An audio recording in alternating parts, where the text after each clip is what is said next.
Bonjour mes prunelles, bonjour, bonjour. Seigneur, je te remercie tellement ce moment encore. Prends le contrôle et qu'une personne soit touchée au nom de Jésus. Amen.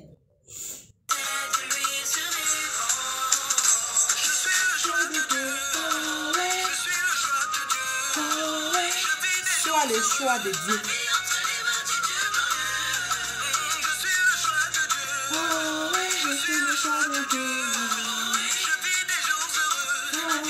Faut vivre les jours heureux.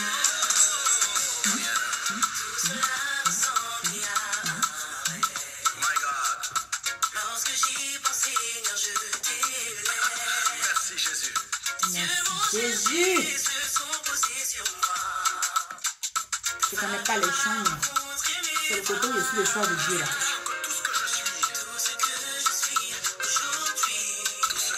Ah, c'est grâce à Dieu.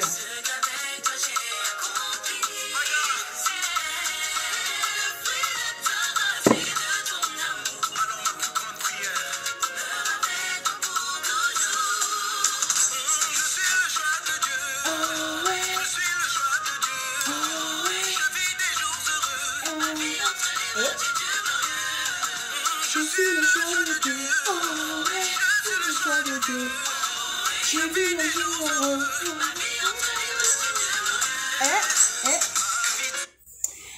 Amen. Hein? Sois le choix de Dieu et vis des jours heureux. Oui, parce qu'on n'est pas heureux que quand tout va bien. Il faut être heureux parce que tu vis, parce que tu respires. Alors, le thème d'aujourd'hui, c'est l'infidélité dans le couple chrétien. Moi, je parle du couple chrétien, voilà, parce que moi-même, je suis chrétienne. Donc, on parle de l'infidélité dans le couple chrétien. Pourquoi il y a l'infidélité dans le couple chrétien, selon moi? Pourquoi les païens sont souvent étonnés de voir que dans le couple chrétien, il y a l'infidélité? Et pourquoi les femmes victimes de l'infidélité de leur mari sont étonnées? Ce qu'on oublie tout, c'est que l'homme chrétien était d'abord païen. Quand on dit chrétien, d'abord on est nés tous païens. Adam et Ève ont choisi, ils se sont levés un matin, ils ont décidé qu'ils doivent emmener le péché sur la terre. Jardin d'Éden dans lequel Dieu les a posés, ça ne les a pas suffi. Il fallait qu'ils aillent chercher péché pour venir, puis on va souffrir. Donc, on est nés tous pécheurs. On était d'abord païens. Et puis, maintenant, on est devenus chrétiens. Je ne parle pas des vrais chrétiens. Je ne parle pas de choix de Dieu. Je ne parle pas des personnes, des hommes qui ont décidé que tout ce qui est infidélité, tout ce qui est draguer femme, boire, sortir, tout ce qui n'est pas bon là. Et ils ont décidé d'arrêter. Ils sont vraiment convertis. Je ne parle pas d'eux. Je parle des crépaïens. Les hommes qui ont gardé leur côté païen un peu en eux. Et puis, ils ont un côté chrétien. Bon, je ne sais pas si ce sont des chrétiens vraiment. Et d'eux, je parle. Je parle des hommes convertis. Ils sont chrétiens, mais leur conversion là, ça a à revoir. Et donc, moi, je vais parler à mes soeurs, ma chérie. Les crépaïens, là. Ça, là, vraiment, les femmes qui ont épousé les hommes crépaïens, elles seront des victimes pour toujours. Parce qu'un crépaïen, c'est quelqu'un qui est païen. Voilà. Dieu dit, soit chaud ou soit froid. Sinon, quand tu es tiède, là, quand tu es crépaïen, là, il te vomit. Donc, maintenant, on va laisser cette étape. On va aller maintenant sur l'étape des convertis. Parce qu'il y a chrétien et puis il y a chrétien converti. Le chrétien qui est converti, c'est celui qui a oublié sa vie pour Jésus. Qui a décidé de faire tout ce que la Bible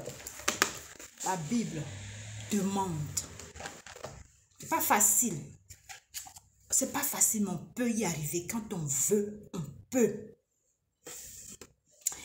Un homme t'a épousé, ma chérie. Il t'a croisé. Il a décidé de laisser tout ce qui est du monde. Il est venu dans le Seigneur. Il t'a croisé. Il t'a épousé. Il a fini de t'épouser. J'ai lu ça dans un autre vidéo où la Bible dit, femme, dans Éphésiens 5, verset 22. Femmes, soyez soumises à vos maris comme au Seigneur. Nous, les femmes là, on est tellement soumises à Dieu. Car le mari est le chef de la femme, comme Christ est le chef de l'Église, qui est son corps et donc il est le sauveur. Or, de même que l'Église est soumise à Christ, les femmes aussi doivent l'être à leur mari en toutes choses. Dieu dit, en toutes choses, sois soumise à ton mari. Ça veut dire tout simplement que ton mari qui a décidé de se convertir pour être chrétien, de laisser tomber tout ce qu'il a connu dans le monde, tout ce qu'il faisait dans le monde, a laissé tomber pour venir à Christ. Il t'a croisé dans le Seigneur. Il a décidé de faire sa vie avec toi. Tu es devenu sa femme. Il a payé d'autres. Il a payé tout ce que l'église, mais le pasteur, mais tes parents ont demandé. Là, le gars a tout fait. Il a payé. Il t'a honoré. Il t'a mis la bague au doigt. Tout. Maintenant, dans la chambre, là, tu ne veux pas le satisfaire. Dans la chambre, quand vous êtes deux, nus, tu es coincé. Tu es coincé pourquoi?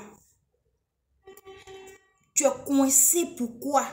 Hey, c'est le moment où tu es comme un enfant devant ses parents.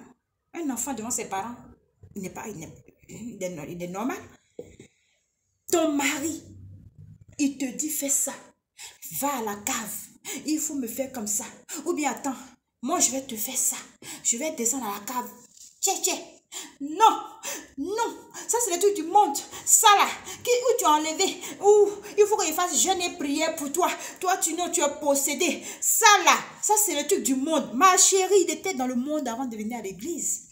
Il n'est pas en train de faire ça avec une autre femme. C'est avec toi, sa femme, maintenant, qu'il veut faire. Je ne parle pas de ce qui est interdit par la Bible. Sodome et Gomorrhe. On comprend. Voilà. Ça. Mais à part ça, le reste, non, ta bouche que tu prends pour prier, c'est ta bouche que tu prends pour aller à la cave. Non, moi, ma bouche que je prends pour prier, c'est cette bouche que je vais prendre pour aller. Non, je ne peux pas. Non, vous êtes coincé comme ça. Tu es coincé. Va t'inscrire à catholique pour être sœur. Là-bas, elle ne cherche pas garçon ne cherche pas. Tranquille. Sinon, pourquoi? Le gars était tranquille dans son coin. Il est venu te voir. Tu as accepté. Je suis sûre qu'il t'a dit dans les fiançailles qu'il aime ceci, il aime cela. Même si tu n'as pas dit. Pourquoi vous n'êtes pas dit? Parce qu'il y a des fois même...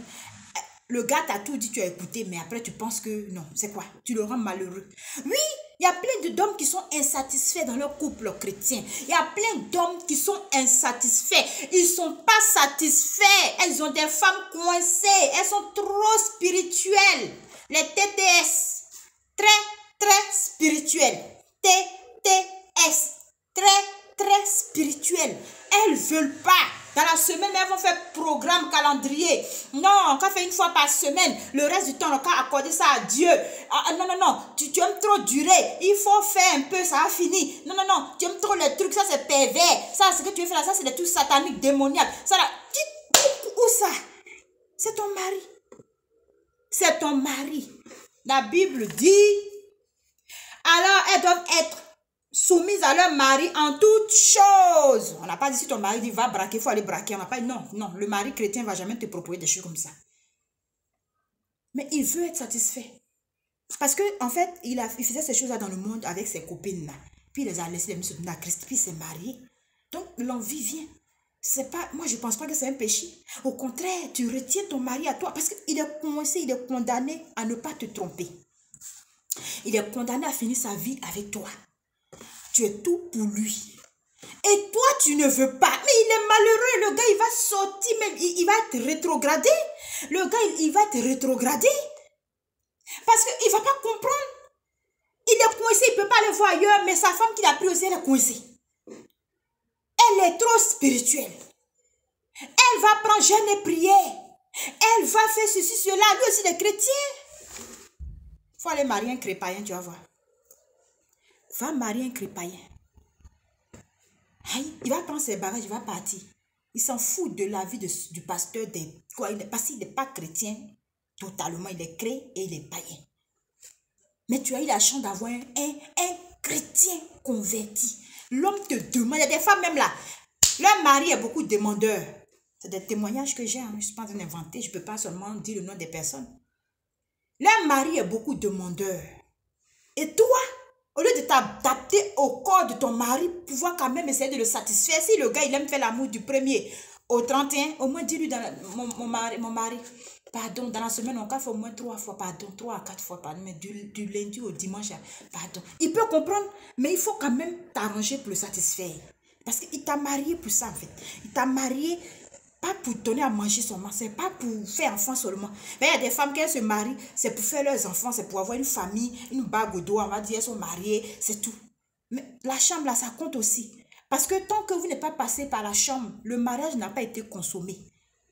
Quand tu finis de te marier, puis tu n'es pas passé par la chambre avec ton mari, là. Parce que vous n'avez pas remarqué, quand vous quittez la mairie, quand on quitte à la mairie, et puis on vient, on fait la fête, après les mariés disparaissent, vous partez où?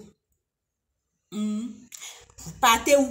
Pourquoi tous ceux qui sont à la fête là ne viennent pas à vous là-bas? Pourquoi tous ceux qui sont à la fête là ne viennent pas à vous, vous partez? Parce que, à un moment donné, vous devez aller maintenant consommer le mariage, valider le mariage, concrétiser le mariage, rendre ça réel. Pour ceux qui n'ont jamais couché jusqu'au mariage, c'est ça. Donc, moi, je ne comprends pas. Même quand vous avez, même si vous vivez ensemble au quotidien, pour pas vous marier là, pardon. Après un moment donné, vous disparaissez. Non, c'est pour aller valider l'acte qui a été posé aujourd'hui, qu'on appelle le mariage. Et le gars, maintenant, il est là, il a sa femme. Puis à un moment donné, elle devient, dès qu'elle a fait un enfant, ou bien 2, elle est fatiguée, c'est qu'elle est trop fatiguée. Tu es devenue vieille femme, en même temps, tu es fatiguée. Le gars reste sur sa faim. Le gars, même s'il a l'endurance de 45 minutes, tu veux qu'il fasse 15 minutes parce que tu es fatigué. Bon, le gars, il reste sur sa faim. Il va commencer maintenant à regarder les filles à l'église comme ça. Quand il va au travail, ses collègues commencent à les regarder maintenant. Quand ses collègues païens commencent à parler, oui, cette nuit-là, ah, ma femme, on a fait ceci, on a fait cela. En tout cas, ah, c'était bon là. Il entend et puis il est comme ça. Parce que lui, il est insatisfait dans son foyer. Parce qu'il a marié une femme très, très spirituelle. Une femme, au fil des années, est devenue maman pasteur. Parce que même les mamans pasteurs, même là, voilà, elles doivent, les femmes, avant d'être maman pasteur. Oui, ton mari est un homme avant d'être papa pasteur. Donc, le gars, il est insatisfait, il est malheureux. Et le petit démon qui tourne toujours, Satan qui rôde, cherchant qui dévorer, va venir sauter sur ton mari comme ça pour lui dire que regarde la fille là, il faut la prendre. Et puis, généralement, ce n'est jamais une chrétienne qui va le prendre, il va le prendre une païenne, qui va lui montrer tout ce qu'il a envie. Maintenant qu'il vient à la maison, il ne te touche plus, il ne s'occupe plus de toi, il ne s'intéresse pas, il est là, ça, physiquement, il est là, et puis, c'est déjà passé dans le monde, tu commences à faire jeûne et prière. C'est toi qui es dans les veillées de prière. Tu vas appeler le pasteur à minuit. Tu vas appeler maman pasteur à 4 h du matin. Tu vas commencer à pleurer. Mon mari a changé. Je sens qu'il me trompe. Mon mari a rétrogradé. Et les hommes de Dieu là, ils peuvent rien faire pour toi. Ils vont juste te dire, il faut t'arranger à ce que ton mari revienne à la raison. C'est la femme qui doit convertir son mari. C'est la femme qui doit faire son foyer. C'est la femme qui doit tout faire pour que son foyer s'arrange. Le pasteur ne va rien faire pour toi. Maman pasteur ne va rien faire pour toi. Elle va te donner le conseil. Ils vont refuser le divorce. Parce que la Bible dit que rien ne sépare ce que j'ai uni. Et si tu t'entêtes pour aller faire ton divorce, tu vas te retrouver au champ de un célibataire qui va commencer à ne plus jamais se remarier. Donc, ma chérie, tu te retrouves dans une souffrance terrible. Parce que le pasteur ne va pas faire quelque chose à ton mari. Ce n'est pas le pasteur qui va venir dans ton foyer. Ils vont essayer, ils vont lui parler, Quand le gars est pris déjà par ce qui est dehors là, à un moment donné, c'est toi maintenant qui vas souffrir. C'est toi maintenant qui vas prier, tu vas gêner. Ton cœur te fait mal. Parce que tu es en train de penser à la douleur que tu as là. En même temps, tu dois prier pour lui. Double souffrance. Tu as mal. Quelqu'un t'a fait mal. Donc, tu as le cœur serré contre la personne, mais tu dois prier pour la personne. On dit, il faut prier pour lui. Tu vas expliquer à X, il faut prier pour ton mari. Tu vas expliquer à Y, tu as raison, hein? Oui, tu as raison. Mais à cause de Dieu, il faut prier pour lui. Il faut le faire ramener à la raison. Prie pour que Dieu puisse le toucher. Te voici maintenant en train de faire jeûne et prière. En train de prier. Le cœur saigne. Tu pleures. Tu es coincé. Tu ne sais pas quoi faire. Donc, au lieu que ça arrive là-bas, là, fais tout ce que ton mari te dit dans la chambre. À part l'interdit, que lui-même il sait qu'il ne peut pas te demander. Parce que généralement, ce genre d'homme-là, ce genre d'homme converti, ne va pas te demander l'impossible. Il ne va pas te demander l'interdit de la Bible. Mais le minimum. Si c'est un demandeur, donne-lui. C'est parce qu'il t'aime. Un homme qui aime sa femme, il est toujours amoureux d'elle. Il a toujours envie d'aller avec elle. Un homme qui n'aime pas sa femme, qui s'est trompé de genre de femme, c'est-à-dire il s'est marié peut-être pour les papiers, il y en a plein, hein, pour les papiers, il s'est marié, ou bien pour une situation, il s'est marié, ou bien bon, parce qu'il fallait se marier, il s'est marié comme ça. Tu n'es pas son genre là. Il ne va pas trop te demander. Toi-même, tu ne comprends pas. Alors que quand ton mari te demande beaucoup, ça veut dire qu'il t'aime. Et toi, parce que tu penses, parce que tu sais que c'est un homme converti, il ne va pas te tromper. Tu penses qu'il est coincé, il est condamné à rester avec toi. Donc toi, maintenant, tu vas le faire souffrir. Manger là, c'est pas doux dans sa bouche. Ta nourriture n'est pas doux dans sa bouche parce que dans la chambre, tu ne le satisfais pas. Tu es coincé. Hey, moi, je ne comprends pas. Un truc qui fait du bien, où vous allez être bien comme ça là. Là-bas aussi, quand tu es nu, et puis il est nu, excusez-moi du thème, quand tu es, voilà, c'est en langue que vous parlez. Dieu même dit de faire, de ne pas s'abstenir. Il faut satisfaire ton mari. Donc c'est vous les femmes, c'est nous les femmes qui poussons nos maris convertis à aller te tromper. C'est comme ça que l'infidélité rentre dans le couple chrétien. Selon les crépaillens, eux-mêmes là, c'est des loups déguisés en agneaux qui sont mis s'asseoir dans les églises pour prendre des filles converties et puis les faire souffrir. Dès la première année du mariage net, tu sais que ce n'était pas un homme converti et c'est ta souffrance qui a commencé comme ça. Eux là, c'est des crépaillens. L'homme converti, vraiment, c'est toi qui le pousses à aller dehors, ma chérie. Maintenant, je ne parle pas des hommes infidèles chroniques. Parce que, par exemple, la cigarette et tout ce que j'ai cité. L'homme, lui, il peut pas. Tu es bonne, tu es parfaite, tu es tout ce qu'il faut, mais il faut qu'il te trompe. Et c'est sans homme comme ça. Eux, là, c'est autre chose. Donc, mes chéris, mes prunelles, je ne sais pas pourquoi j'ai dit tout ça. Je ne sais pas. Je ne suis pas coach. Je parle comme ça. C'est des sujets importants. C'est pour nous aider, nous-mêmes, les femmes chrétiennes, mariées dans le Seigneur, à commencer à faire plaisir à ton mari, à le retenir à la maison. Les grandes-mères disent, le cœur d'un homme, pour atteindre le cœur d'un homme, ça passe par la bouche. Ça veut dire la nourriture, la bonne nourriture. Ça descend dans son ventre et en bas. C'est ça qui atteint son cœur.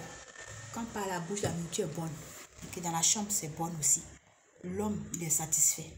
Un vrai homme, un homme caviar, un bon homme, quelqu'un qui est là, qui est vraiment, qui sait ce qu'il veut là. Il restera avec toi. Il y a des hommes fidèles, ça existe. Fidèles, jusqu'en même temps, tu les appelles fidèles. Ils existent. Donc, l'infidélité là, c'est dans le couple chrétien parce que les femmes, il y a des femmes chrétiennes, elles sont coincées jusqu'à... Quand tu regardes leur visage, même, c'est écrit, il y a tatoué de Jésus-Christ ici.